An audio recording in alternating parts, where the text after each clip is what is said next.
मोहिनी पाठक जी, महाराज जी आपके चरणों में कोटि कोटि प्रणाम। महाराज जी, जो लोग पृथ्वी लोक का त्याग कर चले जाते हैं उनसे उनकी मुक्ति का मार्ग पूछने के लिए कैसे संपर्क करें? मतलब जो चले गए हैं तो उनसे पूछना है कि उनकी मुक्ति कैसे हो गई, तो हम कैसे बात कर सकते? असंभव। असंभव। नाटकबाजी तो बात अलग है। और शास्त्र के मुताबिक नाटकबाजी तो बात अलग है। शास्त्रीय प्रमाण और शास्त्रीय प्रमाण से कि उसके नाम के लिए आप पिंडदान है, श्रीमद् भागवत है, नाम कीर्तन है, साधु सेवा, ये करो और फिर संकल्प करके उसको दे दो तो उसकी उन्नति हो जाएगी। और ये ऐसा नहीं कि हम फोन से बात करें तुम्हारी मुक्ति हुई कि नहीं। आज तक कोई ऐसा प्रमाण मिला हो तो हमें बताओ। कहीं किसी कथा में, किसी इतिहास में ऐसा प्रमाण मिला हो तो हमें बताओ कि भाई हाँ, जैसे एक दिन कथा में कह रहे थे देवर्षि नारद जी ने बुलाया उस जीवात्मा को, बात कराई तो जीवात्मा ने कहा ये हमारा बाप थोड़ी, सैकड़ों बार मैं इसका बाप बन चुका हूँ, सैकड़ों बार ये पत्नी बन चुका है, ये अपने स्वार्थ के लिए रो रहा है, मैं इस शरीर में अब नहीं आऊंगा, मेरा प्रारब्ध इतना ही था। तो उनका मोह नष्ट हो गया। वो तो दिव्यता की बात बताई, बकाया ऐसा नहीं कि कोई अपने गए हुए से बात कर सके या मिल सके। ऐसा नहीं, अब नहीं है। आप देखो महाराज जी, मरने के बाद दोनों नरक में या स्वर्ग में मिल सकते हैं? नहीं, कोई पहचान नहीं रहती, कोई पहचान नहीं। यहाँ ऐसा नहीं कि आप भी नरक जाएंगे तो आपको पहचानेंगे वो हमारे दादा हैं, ऐसा नहीं आएगा। वो बहुत पुण्यात्मा पुरुष जैसे युधिष्ठिर आदि महापुरुष जो भगवत तेज से संपन्न है, वो बात भले नहीं तो सबको विस्मृति हो जाती है। जैसे अभी देखो, इसी जन्म में अपने लोग गर्भ में रहे, भला एक सेकंड की विस्मृति है कि माता के पेट में हम कैसे रहे तो है ही है ना हम लोग, लेकिन स्मृति है क्या? नहीं है ना। तो ऐसी विस्मृति कराती माँ। अरे हम परसों की बात तुमसे पूछे कि आप दोपहर में क्या खाए, तो आपको सोचना पड़ेगा? नहीं सोचना पड़ेगा, एक बार सोचना पड़ेगा। शाम को आपने क्या खाया? परसों शाम के, अच्छा, फिर वो इतना समय लगेगा। तो 10-20 वर्ष पीछे की बात तो हम बिल्कुल ही भूल जाते हैं, कोई कोई ऐसी याद रहती है। तो हम जब यहां से शरीर छोड़ते हैं तो हमारा शरीर राग यहीं छूट जाता है। अब वहां शरीर परिचय थोड़ी चलता है कि हमारा नाती आ गया, हमारा पोता आ गया, हमारा अमुक आ गया, ऐसा नहीं रहता। वहां सब विस्मृत हो जाता है, अपने अपने कर्मों का भोग रहे। अब इसी पृथ्वी लोक में कहीं ना कहीं तो हम पीछे थे। अब कुछ पता नहीं कि हमारा कौन सा परिवार, कौन सा, कुछ पता नहीं। यही नया जन्म नया, तो ऐसे ही जहां छूटता है तो वहां यातना दे या देव दे और भोग करके पुनः मनुष्य देह में या फिर पशु पक्षी जिस देह में आए, वो ये स्मृति नहीं रहती। ऐसी स्मृति नहीं रहती कि हमारा कौन है, हमारा कौन है। जैसे महाराज जी अगर सपने में कोई दर्शन देते हैं, जा चुके हैं जो, और वो कुछ करने को कहते हैं तो उसको, ये हमारी सब कल्पना होती है। सपने में मन के सिवा कोई नहीं होता। ये मन ही भगवान है, मन ही देवता है, मन ही सब कुछ बन जाता है। एक स्वप्न में मन के सिवा कुछ नहीं होता। हमारी बात सत्य मानना। सारा खेल मन का होता है, वही देवता बन जाता है, वही गुरु बन जाता है, वही संत बन जाता है, वही भगवान बन जाता है। कुछ नहीं। जैसे एक सृष्टि में वासुदेव के सिवा कुछ नहीं है। अब तुम्हें ज्ञान नहीं है इसलिए तुम्हें लगेगा कि कैसे कुछ नहीं है, पापी है, पुण्यात्मा है, स्त्री है, पुरुष है, जड़ है, चैतन्य। ऐसे स्वप्न में एक मन के सिवा कुछ नहीं होता। एक बार राजा जनक ने देखा कि वो बहुत गरीब आदमी हो गए, उनका राज्य छिन गया। अब इतनी भूख लगी कि उन्होंने मांगा तो कुछ चावल और दाल मिली, तो लकड़ी भी नहीं, और मिट्टी के पात्र में वो खिचड़ी बना रहे थे। खिचड़ी बन ही गई थी कि इतने में 2 सांड लड़ते हुए आए और पूरा सब चिथड़ बिथड़ खिचड़ी। अब वो इतने भूख से व्याकुल हुए, अब क्या करेंगे। उसी व्याकुलता में आंख खुली तो देखा महाराज राजा जनक का शयन गृह। तो उन्होंने कहा ये सत्य कि वो सत्य।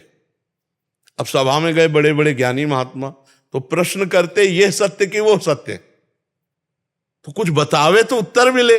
वो कुछ नहीं बोलते, बस बोले ये सत्य कि वो सत्य। जब कोई उत्तर नहीं दे पाता तो नजर कैद कर लेते कि खाना पीना सब व्यवस्था मिलेगी, जब तक उत्तर नहीं देगा कोई भी विद्वान अपने घर नहीं जाएगा। तो अष्टावक्र जी बालकों के साथ खेल रहे थे एक बार, तो बड़े प्रवीण थे। तो कुछ बालकों ने कहा इतने प्रवीण हो तो तुम्हारे पिता बंदी हैं, राजा जनक के यहां छुटा ला जाके। तो अष्टावक्र जी माता जी के पास गए और बोले आपने तो कहा था कि पिताजी, तो बोलो मेरे पिताजी कहाँ हैं? तो उनका बेटा मैंने इसलिए छुपाया कि अगर तुम्हें बता देंगी तो तुम भी नजर कैद हो जाओगे, तो पति से विमुख हुई, पुत्र से भी। उन्होंने कहा कहाँ है? तो उनका राजा जनक के यहाँ वो ऐसा कोई प्रश्न करते हैं कि विद्वान दे नहीं पाते। महाराज अभी 9 किशोर अवस्था अष्टावक्र की थी, पर 8 जगह से टेढ़े थे। अब 1-2 जगह से टेढ़ा आदमी हो तो चलने में उसके कितने झटके लगते, फिर 8 जगह से टेढ़ा हो। तो जो इस सभा में घुसे सो सब लोग हंस दिए। तो उन्होंने कहा कि ये ज्ञानियों की सभा है, ऐसे ब्रह्म ऋषि की संतान तेजपुर, ये ज्ञानियों की सभा है? हमें तो लगता है कि सब देहाभिमानियों की सभा है। और उन्होंने तो जो शब्द कहे वो थोड़ा, तो राजा जनक ने कहा ब्रह्म ऋषि बालक होकर ऐसी असभ्य वार्ता क्यों करते हो? तो बोले हमें उत्तर दीजिए कि तुम देखकर क्या हंसे? तो बोले आपके शरीर का 8 जगह टेढ़ा होना। तो हड्डी, मांस, त्वचा, यही तो देखा, क्या स्वरूप देखा? चुप। अब तो बड़े बड़े सब ज्ञानी चुप कि तुमने हड्डी, मांस, त्वचा ही तो देखा, यही तो ढांचा टेढ़ा है। तुमने आत्मा देखी क्या? तुमने ज्ञान देखा क्या? अब सब चुप। बोल राजा जनक, तेरा प्रश्न क्या है? बोले ये सत्य कि वो सत्य? बोले ना ये सत्य ना वो सत्य। बोले कैसे? बोले जब तू जग रहा था तो स्वप्न पूरा झूठा नजर आया जो देखा तूने, और जब स्वप्न में था तो जागृत पूरा झूठा हो गया, क्योंकि तू सैया पर, राज सैया पर पड़ा था, ये झूठा हो गया। और जब तू जगा तब तेरा वो स्वप्न सारा झूठा हुआ। तो ना वो सत्य ना ये सत्य। गुरु बने अष्टावक्र जी जनक जी के गुरु है, और जनक जी सुखदेव जी के गुरु है। तो ना ये सत्य ना वो सत्य, ये भी वासुदेव में और वो केवल मनो में। अब अगर ज्ञान की बात पूछोगे, अब वहां स्वप्न विचारक के पास जाती तो तुम्हें वो बताता अलग, लेकिन यहाँ अध्यात्म है, यहाँ पूरा पत्ता साफ है, पूरा का पूरा झूठा है, स्वप्न भी और जागृत भी। उमा कहूं मैं अनुभव अपना, सत हरिभजन जगत सब सपना। जब ये भी सपला और वो भी सपला, तो जब ये सत्य लई तो वो सत्य कहला, ये सत्य ल वो सत्य। अब आप समझ लो जैसा आप समझ पाओ। महाराज जी, ये जो 15 दिन के अंदर क्या करना चाहिए जैसे मोक्ष प्राप्ति चलती रहे, 15 दिन में क्या फॉलो करने चाहिए? ये जो पितर के हैं, हाँ, इसमें खूब नाम जप करना चाहिए, और अपने उपरोहित के अनुसार पिंडदान की पद्धति जो होती है वो जरूर करना चाहिए। जो मतलब कुल धर्म के अनुसार जैसा लोक धर्म में है ना, वैसा करना, नाम जप करना चाहिए और पिंडदान करना चाहिए, और हो सके तो ब्रह्म ऋषियों को भोजन पवाना चाहिए, और अच्छा भाव बने तो सप्ताह की भागवत करवा लेना चाहिए अपने पितरों के उद्धार के लिए। समझ पाया? जो भी हम माला करते हैं या जो भी नाम जप करते हैं इस दौरान, वो सारा उनको समर्पित भी कर सकते हैं। पहले भगवान को, जैसे आप अपने घर का पैसा कहीं भेजना हो तो पहले बैंक में जमा कीजिए और फिर बैंक से ट्रांसफर कीजिए। ऐसे ही पहला अपना जो भी पुण्य है वो श्री भगवान को समर्पित कीजिए, फिर प्रार्थना कीजिए। तो वो जीव जहां होगा, तुम्हें तो पता नहीं ना, भगवान को पता है, वो वहां उसे भेज देंगे। आपका पुण्य जाते ही उसकी उन्नति शुरू हो जाएगी। वो जिस योनि में होगा, जहां होगा, उसकी व्यवस्था, जैसे जेल में भी हो ना, और आप पैसा भेजिए और सुविधा भेजिए तो उसकी सुविधा बढ़ जाएगी। तो ऐसे वो जीव अपने कर्मानुसार चाहे नरक गया हो, अब आप जो भी भजन भेजेंगे तो ही उसके नरक से उद्धार हो जाएगा, क्योंकि भजन पहले भगवान को, भगवान फिर उसका कल्याण कर देंगे। तो जो भी हम नाम जप करें पहले श्री कृष्ण को दें और उनसे प्रार्थना करें तो वहां पहुंच जाएगा। कृष्णदेव जी अयोध्या जी से। बुद्धे भगवान, राधे राधे। महाराज जी आपके चरणों में प्रणाम। महाराज जी, मेरे घर के बगल में एक छोटा सा शिवालय है जिसकी मैं सेवा करता हूँ। महाराज जी, घर परिवार में किसी की मृत्यु हो जाती है तो 10-15 दिनों के लिए शिवालय में पूजा पाठ का कार्य बंद करना पड़ता है, जिससे साधक का मन विचलित रहता है। साधक उचित नहीं, ले पाता। अगर देवालय है बंद नहीं करते हैं हम। जैसे अपने घर में कोई शरीर पूरा हो जाता है तो अपने जैसे घर में ठाकुर जी विराजमान है या बगल में शिवालय है या कोई देवालय है, तो हमारी जो नित्य पूजा है वो नहीं बंद होती है। अगर वो बंद कर दे तो फिर उनको विराजमान करने का मतलब क्या रहा?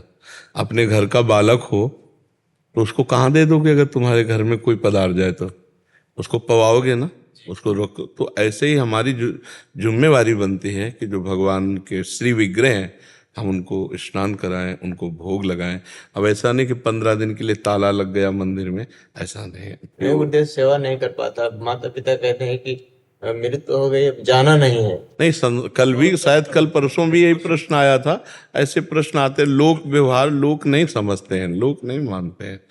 लोग का बात अलग है, लेकिन आप जब से आपको गुरुदेव माने हैं तब से आपका ही सत्संग वहाँ चलाते हैं, बाजा है वहाँ पर आपका सत्संग। और तो सेवा सेवा बंद न करो, फिर मान लो हमारी बात, सेवा चलाओ, ठाकुर सेवा। संसार से यहाँ तो मरण जीवन लगा ही रहेगा। अब मान लो कोई मरा तो 15 दिन बंद हो, कोई जन्मा तो 15 दिन बंद। अगर बड़ा परिवार हो तो मरता जन्मता रहे तो ठाकुर मंदिर में ताला ही लग जाए। फिर ऐसा नहीं, ठाकुर सेवा करो भगवान, इसीलिए हमारा भी दीक्षा भी नहीं हुआ।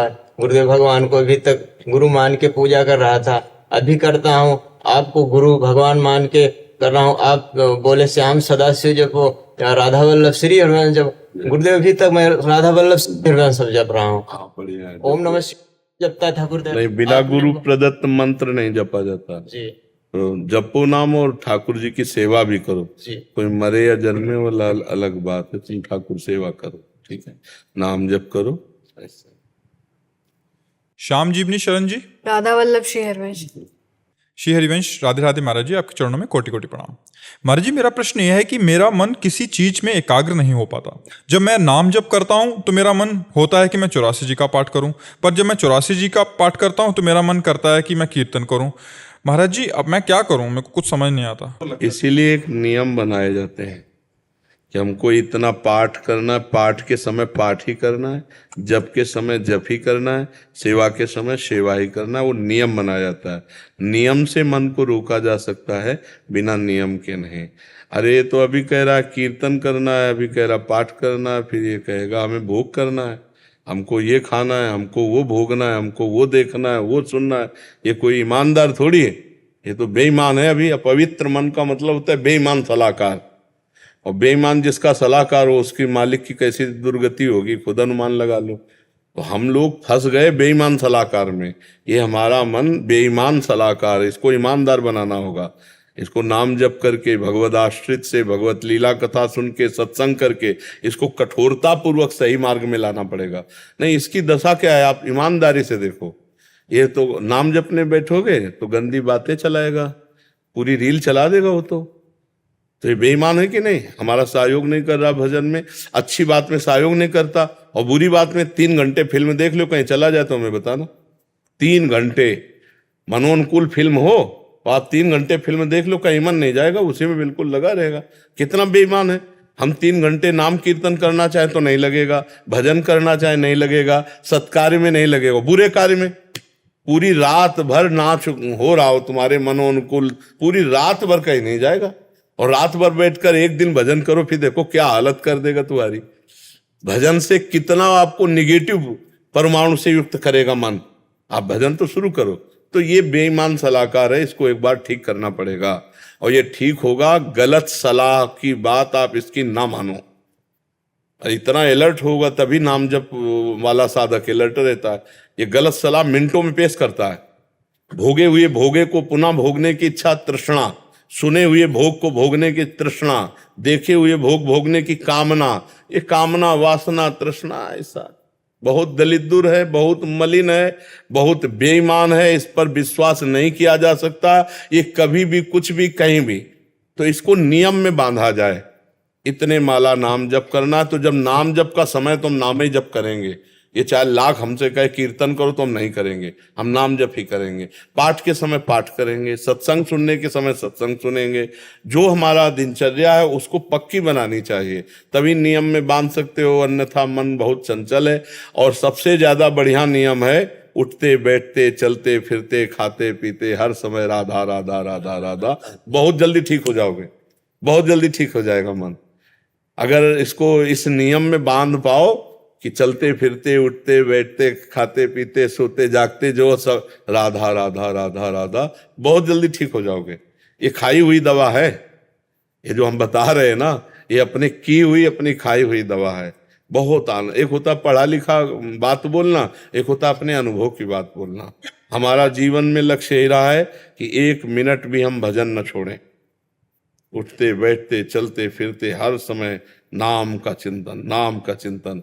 तो उसी का जो लाभ आप लोग ले रहे हो, वो उसी का लाभ ले रहे हो। तो मन को वश में करना है तो नाम नाम नाम चलाओ, उठते बैठते चलते फिरते। ये पागल मन जहां पवित्र हुआ, देखो इसका सहयोग भी होता है। अगर ये सहयोग ना देता तो आप यहाँ आके नहीं बैठ सकते, और बैठ करके भी लाभ नहीं ले सकते अगर वो सहयोग ना दे, क्योंकि उसी से लाभ मिलता है।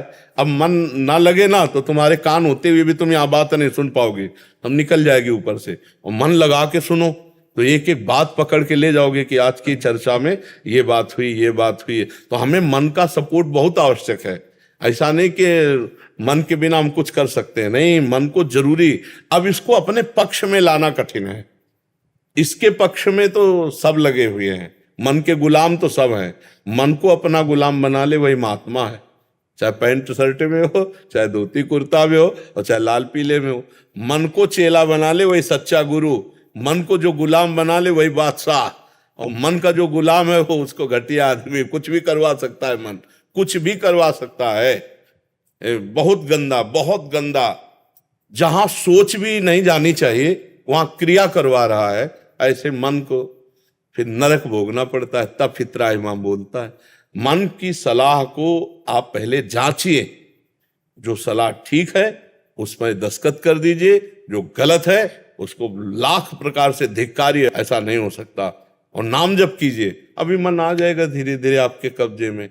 हम लोगों को जन्म जन्म से मन ने अपने गुलामी में रखा है, जो चाहा है वो करवा लिया है। अब आज हम थोड़ा सत्संग में सावधान हो रहे हैं तो अब वो हमको, जैसे नहीं दुश्मन के अधीन रहे हो, फिर दुश्मन को पता चले कि हमको अधीन करना चाहता तो पूरी ताकत लगा देगा। तो जो ही भजन में बैठो सो गंदी बात ये वो सब फेंकेगा, दुनिया की बातें उसी समय फेंकेगा। तो उस बेईमान की बात को जांच करो, जो सही हो तो टिक लगा दो, हाँ मान गए। गलत है नहीं, बिल्कुल नहीं मानेंगे। राधा राधा राधा राधा, वो फिर पेश करेगा, नहीं मानेंगे। 1000 बार पेश करे, नहीं मानना, जीत जाओगे आप। और वो जलाएगा, और उस जलन को सह गए तो आप महान हो जाओगे। यम ही न व्यथ्यन्ते पुरुषम पुरुषर्षव सम दुखा सुखाधीरम स्वमृतत्वाय कल्पते। जो मन के द्वारा दी हुई व्यथा को, जलन को सह जाता है, हारता नहीं, वो अमृत पद का अधिकारी होता है। वैसे ही इतना बलवान है कि ऐसा मत देता है कि पागल बना के करवा ही लेता है जो चाहता है। पर जो नाम जापक है वही बच सकता है, दूसरा नहीं।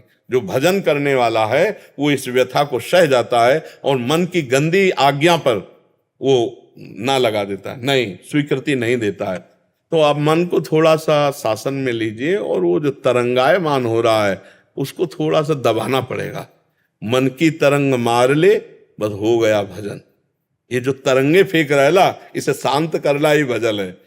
अब हम नाम जप में लगे, अगर वो कह रहा पाठ करना, नहीं, 11 माला गुरु मंत्र के जपने के बाद अब हम पाठ कर रहे हो, कह रहा नाम कीर्तन का, नहीं, 12 पद चतुरासी जी के पढ़ने के बाद एक नियम बना लो तो उसको धीरे धीरे बस में कर सकते हैं।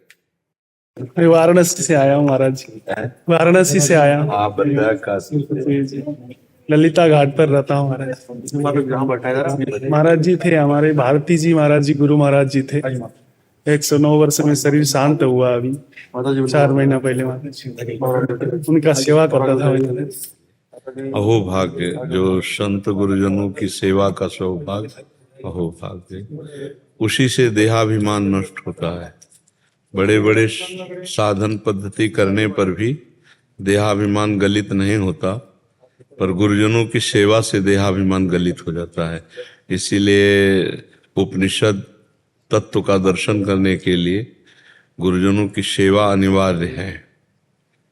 ये न तो प्रवचन से प्राप्त होता है, न प्रवचन सुनने से प्राप्त होता है, न बहुत बुद्धिमान को प्राप्त होता है। आत्मस्वरूप गुरुदेव जिस पर कृपा कर दे, मोक्ष मूलम गुरु कृपा, उसी को प्राप्त होता है।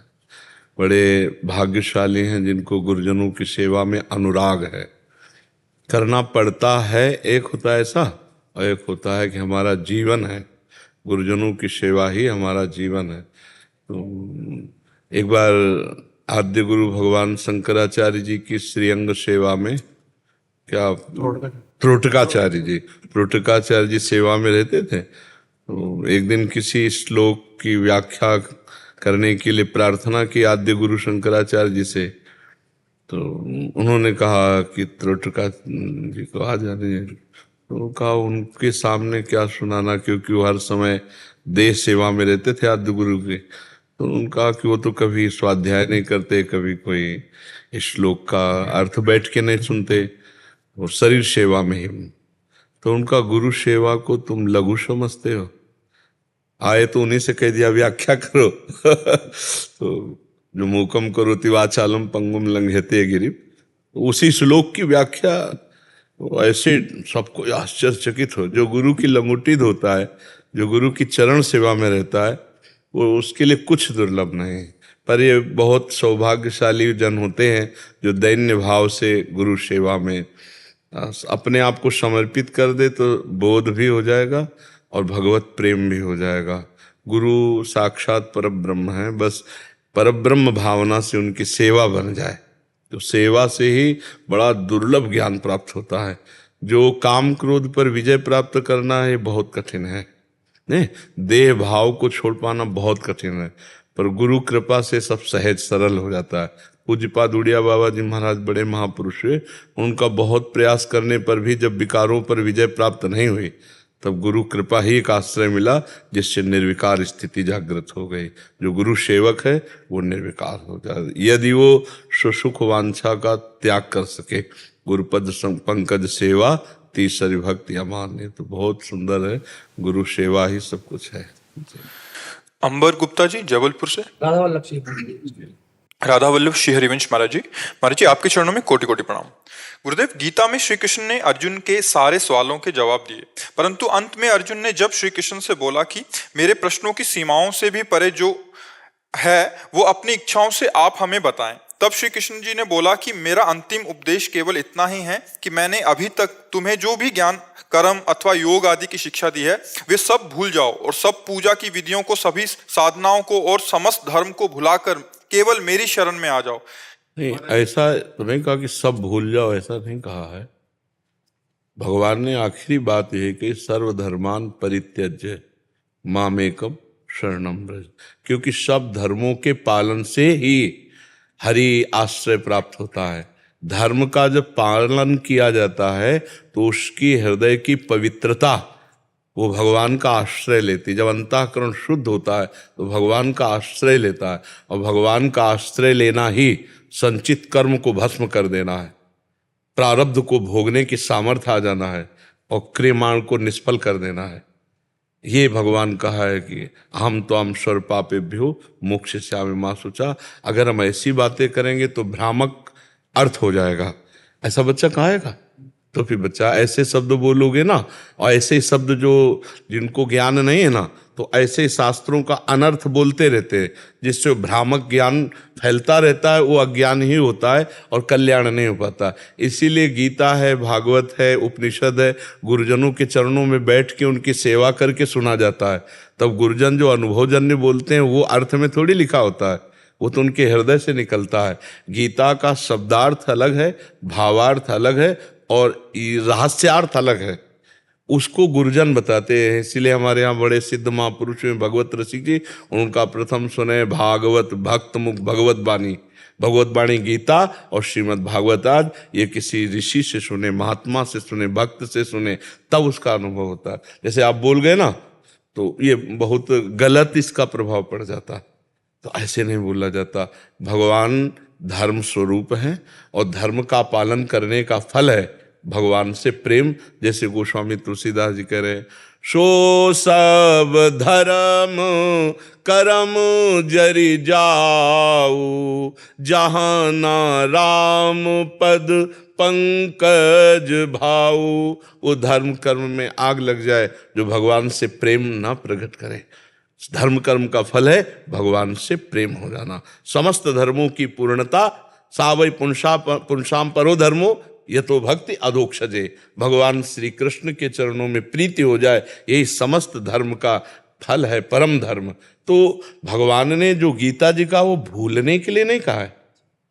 अगर आप कहोगे सब जो मैंने उपदेश किया सब भूल जाओ, अरे बच्चा, एक एक श्लोक भगवत प्राप्ति कराने वाला है।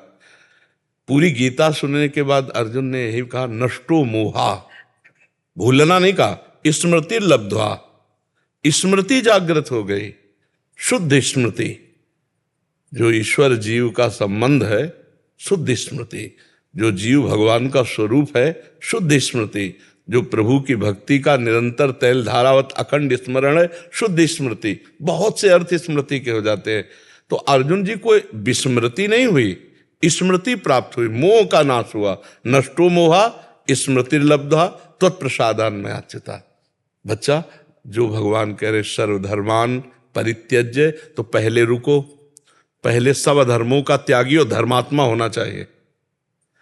धर्म का त्याग तो तब होगा ना जब धर्म को धारण करेगा। तो इसका मतलब वो अधर्म का त्याग पहले ही कर चुका है।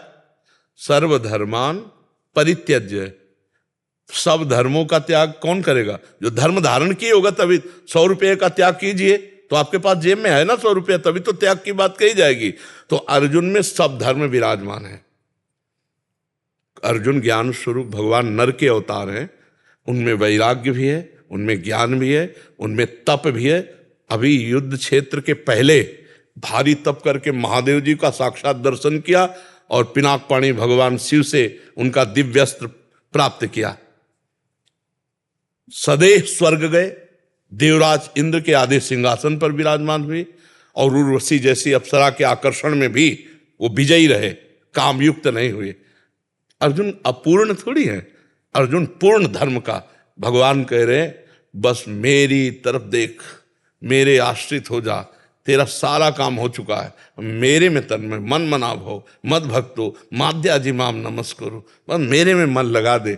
मय्येव मन आधत्स्व मयि बुद्धिम निवेशय निवस्यस्य मय्येव अत ऊर्ध्वम न संशय। बच्चा, कभी गलत अर्थ ना पढ़े और कभी गलत अर्थ ना बोले और कभी गलत अर्थ दिमाग में न रखे। नहीं, आजकल प्रवचन ऐसे ही होना शुरू हो गए कि शास्त्रों का जो मूल अर्थ है उसको खोकर अपनी वासनात्मक भावना से बस बढ़ते चले जा रहे हैं। तो उससे ना तो सुनने वाले का लाभ होता है और ना सुनाने वाले का लाभ होता है। बात समझ में आई? हर्ष जी। राधा वल्लभ श्री हरिवंश। गुरुदेव, आपके चरणों में कोटि कोटि प्रणाम। गुरुदेव भगवान, प्रतिकूल परिस्थितियों में भी नाम जप तो करता हूं, पर श्री जी के प्रति पूर्ण समर्पण या पूर्ण विश्वास नहीं हो पाता, जिसके कारण मन में चिंता या विचारात्मक भय उत्पन्न हो जाता है। ऐसे में श्री जी पर पूर्ण विश्वास की जब बहुकाल करिय सत्संगा, तब ही हो ही सब संशय भंगा। बहुत काल तक यदि भगवत दृढ़ विश्वास, भगवत प्रेमी, भगवत ज्ञान युक्त महात्मा का संग किया जाए तो यह विश्वास, अश्रद्धा, संशय और विपरीत भावना ये सब नष्ट हो जाएगी। बच्चा, बहुत काल सत्संग की आवश्यकता है। जब हम खूब सत्संग करेंगे तब, और नाम जब साथ में, साधन को हरि भजन है कै सत्संग सहाय। यदि नाम जब हम खूब करें और सत्संग सुनते रहे और सदाचरण करें तो हमारे अंदर का अज्ञान नष्ट हो जाएगा।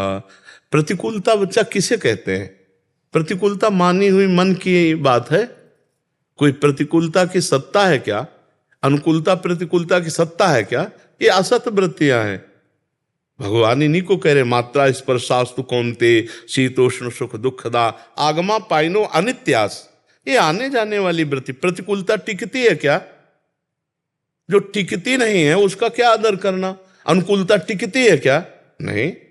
और हम सत्य हैं, त्रिकाल सत्य हैं, और हमारे प्रभु सत्य हैं, त्रिकाल सत्य हैं। अनुकूलता प्रतिकूलता तो आने जाने वाली है, जैसे दिन रात, जैसे गर्मी सर्दी, जैसे मान अपमान, ऐसे अनुकूलता प्रतिकूलता। तो तास्तितिक्ष भारत, इनको सहो भगवान करे, इनको सहो।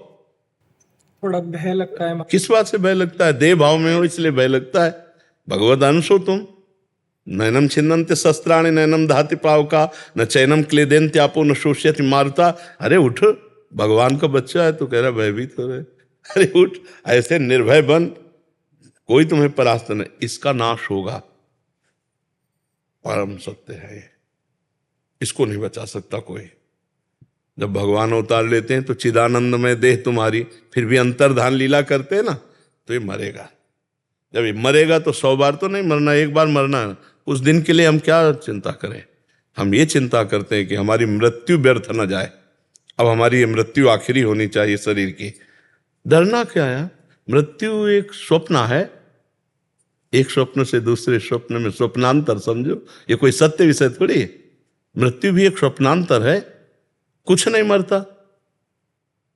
पंचभूत पंचभूतों में मिल जाते हैं। अविनाशी जीवात्मा देहाभिमानी होने के कारण सूक्ष्म शरीर को साथ लेकर स्वभाव के साथ आगे विचरण करता है, दूसरा शरीर धारण करता है। कुछ मरा नहीं, कुछ मरा नहीं। हमें बताओ क्या मर गया?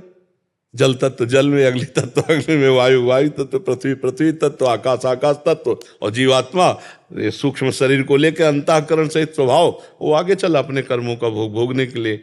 कुछ नहीं मरता। भाई यही ज्ञान हो जाए तो जीव अभी जीवन मुक्त हो जाए, क्योंकि जीवन मुक्त है। जीवन मुक्त अवस्था किसी साधना से नहीं प्राप्त होती। विचार के द्वारा जो बंधन नहीं है उसे स्वीकार कर लिया, और अभी जो बंधन हमें है उसे स्वीकार कर लिया, इसलिए फंस गए। देह के संबंधी इंद्रियों के भोगराग और देह संबंधी रिश्ते नाते, यही बंधन, इनको स्वीकार कर लिया। अस्वीकार कर दो तो अभी मुक्त हो। पर यह स्वीकृति बहुत पवित्र हृदय में होती है। इसीलिए जो साधन चतुष्टय है वो बताया गया है कि साधक साधन चतुष्टय से युक्त हो, तब उसके अंदर है सामुमुक्षता जागृत होगी तो शुद्ध ज्ञान होने लगेगा, वो भी महात्माओं के संग से। जो वास्तविक भगवत मार्ग के अनुयायी हैं, भगवत मार्ग में चल रहे हैं या तो भगवत प्राप्त हैं, उन्हीं के संग से काम बनेगा। हाँ, साधारण धर्मों का उपदेश करना और फिर उससे अपनी वासनाओं की पूर्ति करना वो एक अलग उपदेश है। लेकिन ये जो जैसे आप कह रहे हैं, तो भगवत प्राप्ति के मार्ग में चलने के लिए विशुद्ध भगवत मार्ग का पथिक मिले, भगवत प्रेमी महात्मा मिले, ये भगवान की कृपा से मिलता है। जब द्रवहि दीन दयालु राघो तो साधु संगति पाइए। जब रघुनाथ जी कृपा करते हैं तो अपने निज जनों का संग दे देते हैं। तभी तो कहा गया तात स्वर्ग अपवर्ग सुख धरी तुलाए कंग तुलनताय सकल मिल जो सुख लव सत्संग। मतलब मोक्ष सुख को भी सत्संग के आगे फीका रखा गया। तो है कुछ सत्संग में ऐसा जो मोक्ष प्रदान करने वाले भगवान शिव भी हंस रूप धारण करके काकभुषुंडी जी के यहाँ कथा सुन ले जाते हैं। भगवान विविध रूप धारण करके ब्रज लीला में देखो, राम लीला में देखो, वो रसास्वादन करते हैं। तो इसलिए हमें लगता है कि सत्संग किया जाए और नाम जप किया जाए, अपने आचरण पवित्र रखे जाए, तो कोई प्रश्न नहीं करना पड़ेगा, अपने आप सब समाधान हो जाएगा। और खूब प्रश्न उत्तर हो, आचरण गलत हो, भगवत चिंतन ना हो, तो वो केवल प्रश्न ही प्रश्न। अच्छा, प्रश्न का बच्चा अंत है क्या? क्यों ऐसा? फिर क्यों? भगवान ने क्यों ऐसा किया? भाई क्यों का तो समाधान नहीं है। अगर आपका दिमाग प्रश्न ही वाचक है तो हर बात में प्रश्न ही वाचक लगता जाएगा, तो समाधान उसका नहीं। और वास्तविक समाधान पाना है तो अनन्यस चिंतयन्तो माम, भगवान ने पूरा समाधान दे दिया।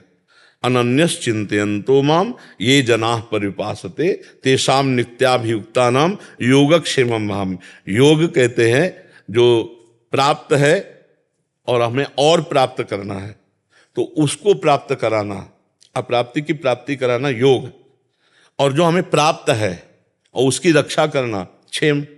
जो हमें प्राप्त है, जितना ज्ञान प्राप्त है उसकी रक्षा करना क्षेम, और जितना प्राप्त है और अभी और प्राप्त करना है वो प्राप्त कराना भगवान की जिम्मेवारी। मतलब आप तो केवल अनन्यस चिंतयन्तो माम, भगवान आपकी शरण में हूँ, आपके सिवा हमारा कोई नहीं, आप ही हमारे गुरु हो, आप ही हमारे माता हो, आप हमारे पिता हो, और खूब नाम जप करो, देखो ज्ञान प्रकाशित हो जाएगा।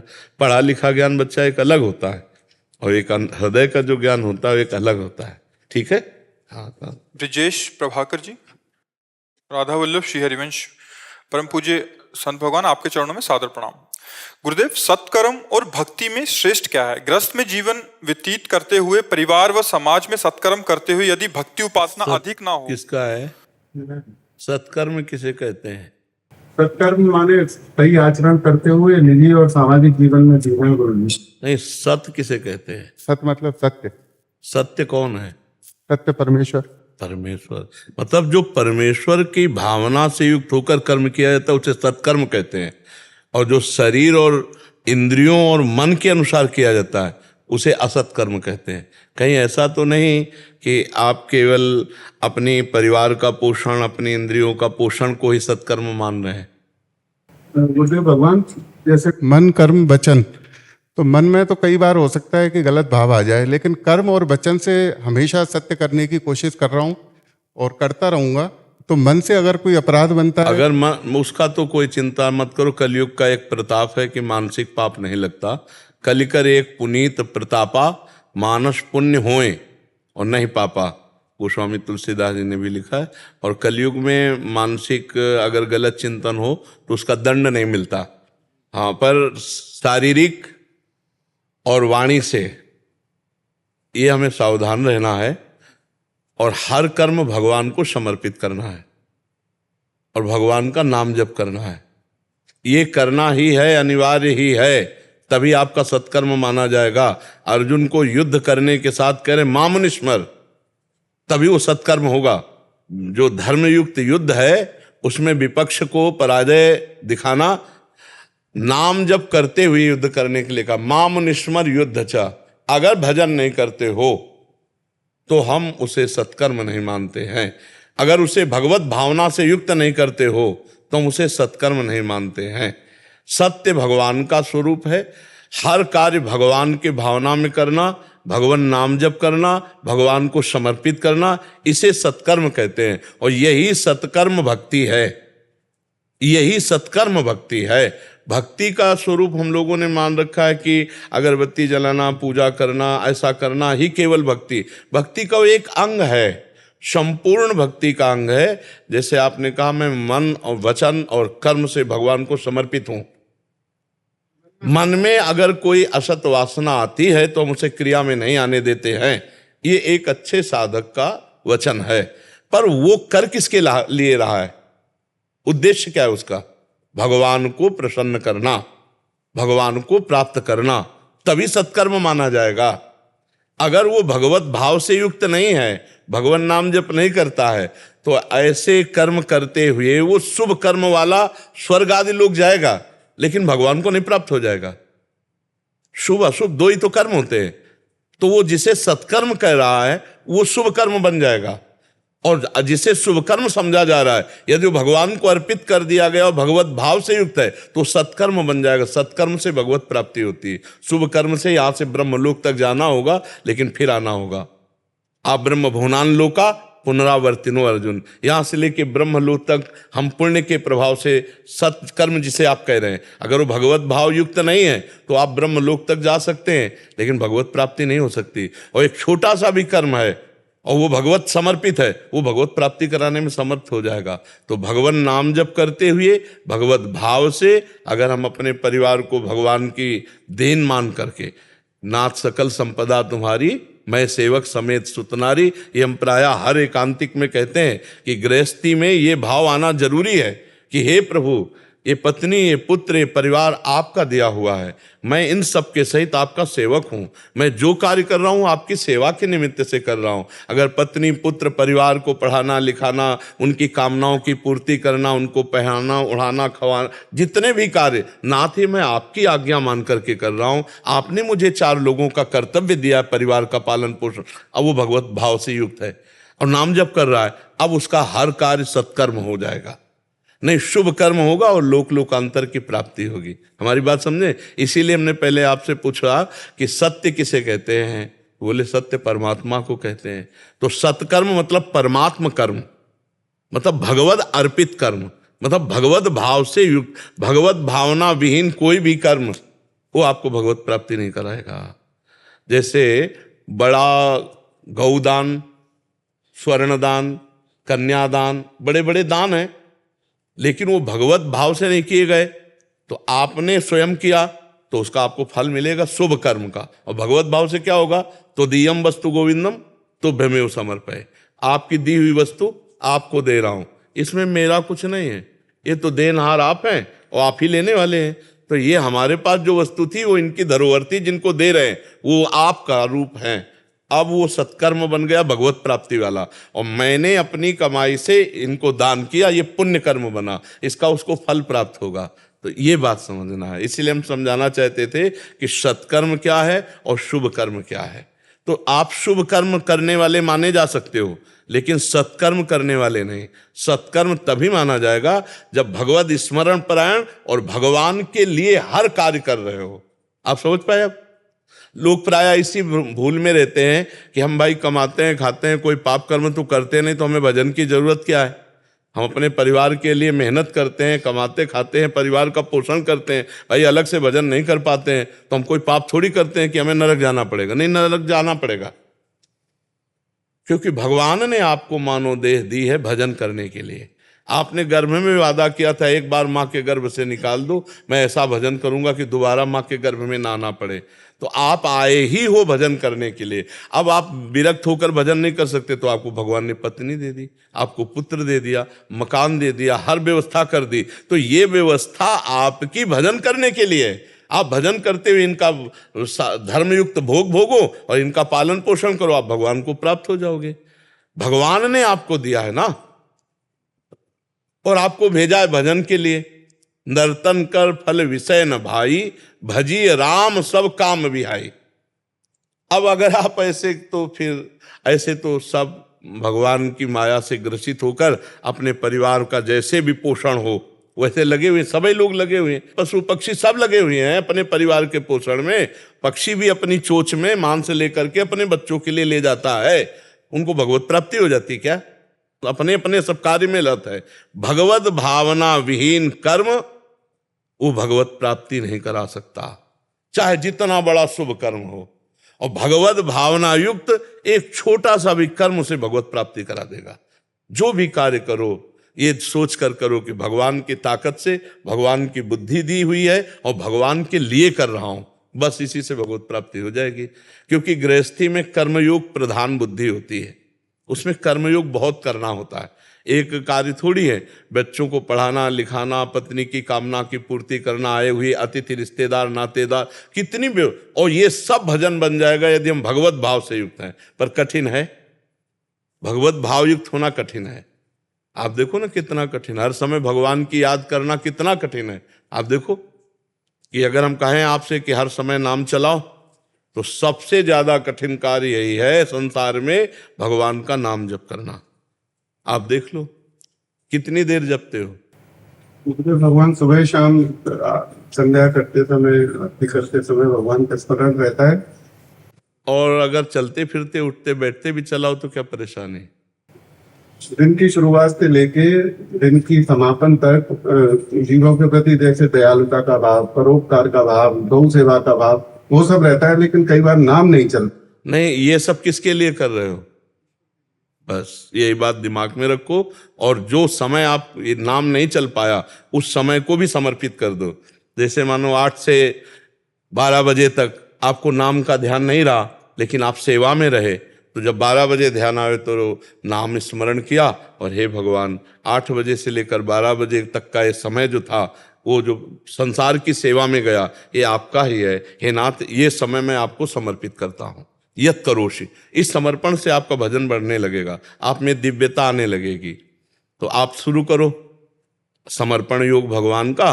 और बीच बीच में अगर आज से एक नियम ले लो, 5 मिनट में एक बार राधा बोलेंगे। आप इसका चमत्कार देख लेना, 5 मिनट में आराम से एक बार राधा बोलना है। कोई समस्या है इसमें? है? करके दिखाना। दिखाना।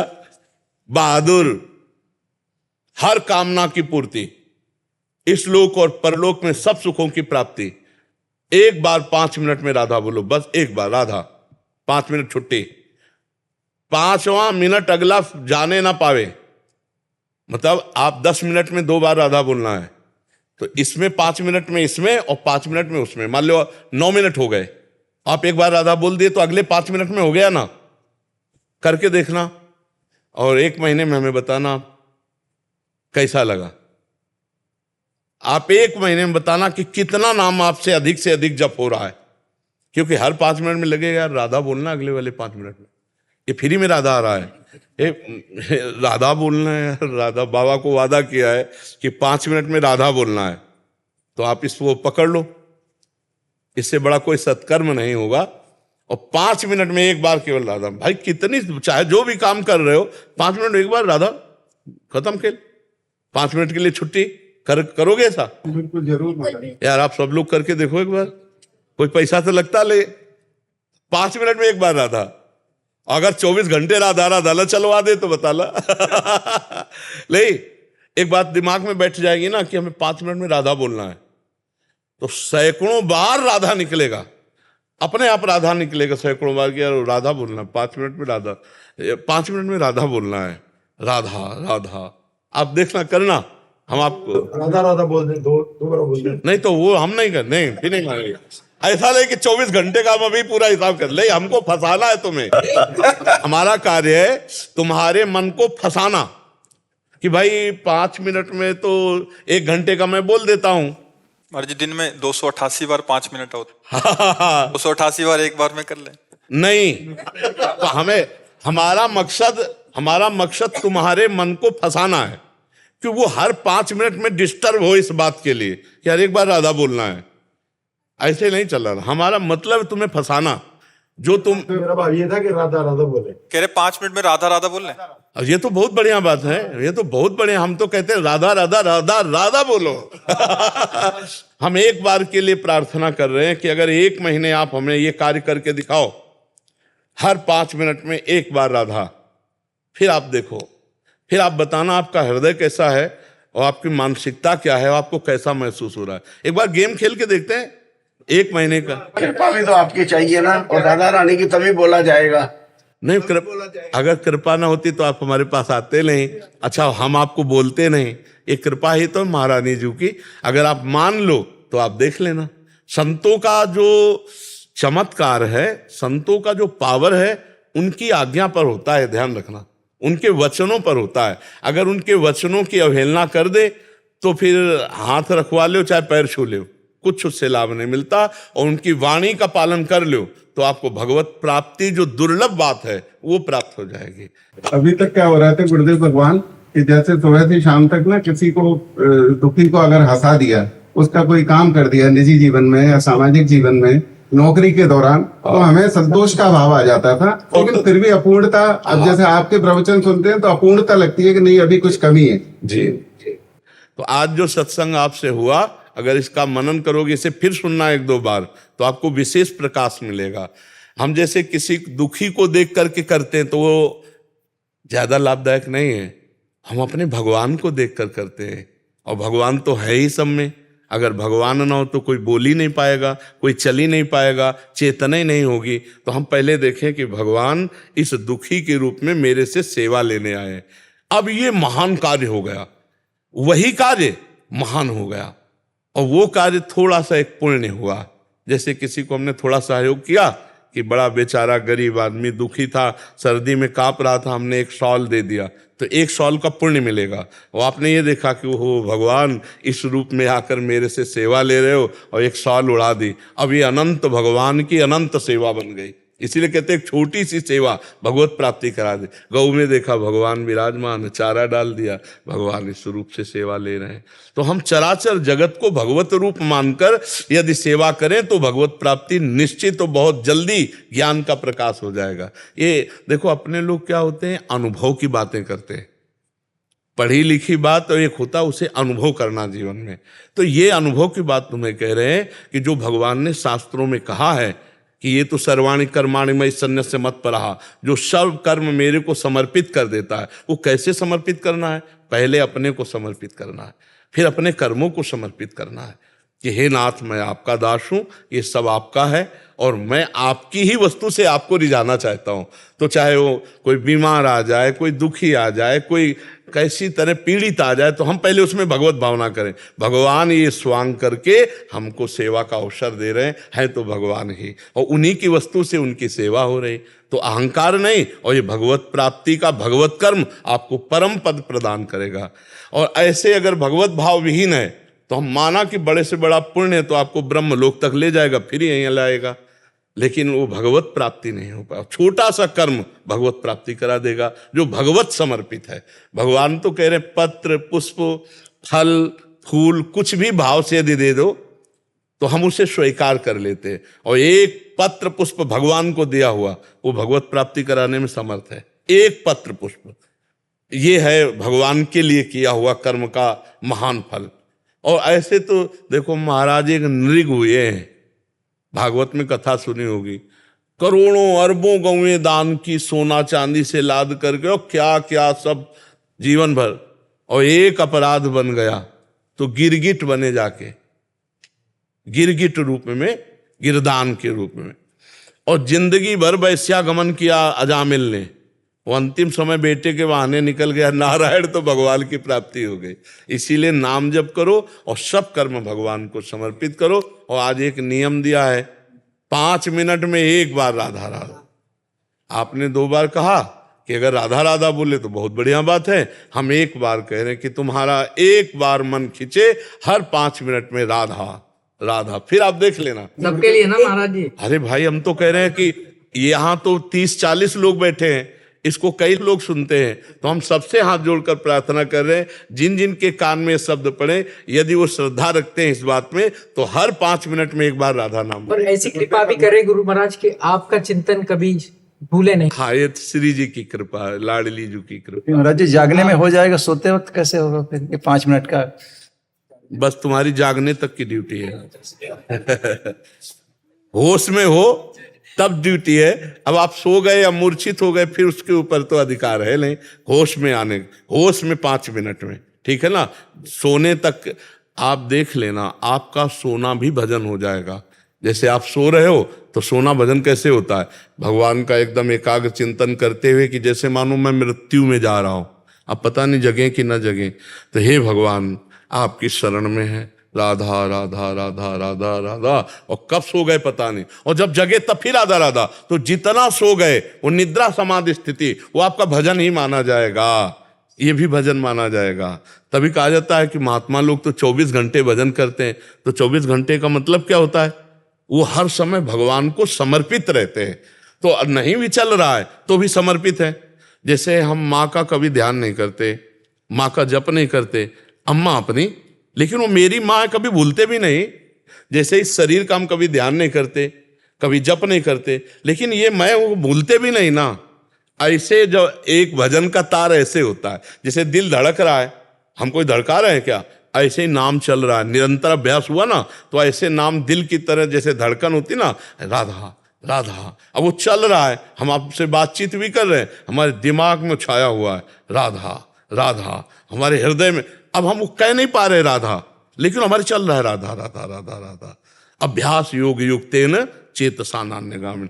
चलो तो बड़ा आनंद का विषय। अच्छा, इसमें घाटा कोई है नहीं, कोई पैसा नहीं है, फ्री एकदम। और आप इतना तो जानते हैं कि भगवान का नाम भाव को भाव न खालसहु, नाम जपत मंगल दिशि दशो, तुम्हारा मंगल परम मंगल होगा, इसमें बिल्कुल संशय नहीं है। आप जप के देखो, आज तक जिसने जपा है कभी किसी का मंगल नहीं हुआ।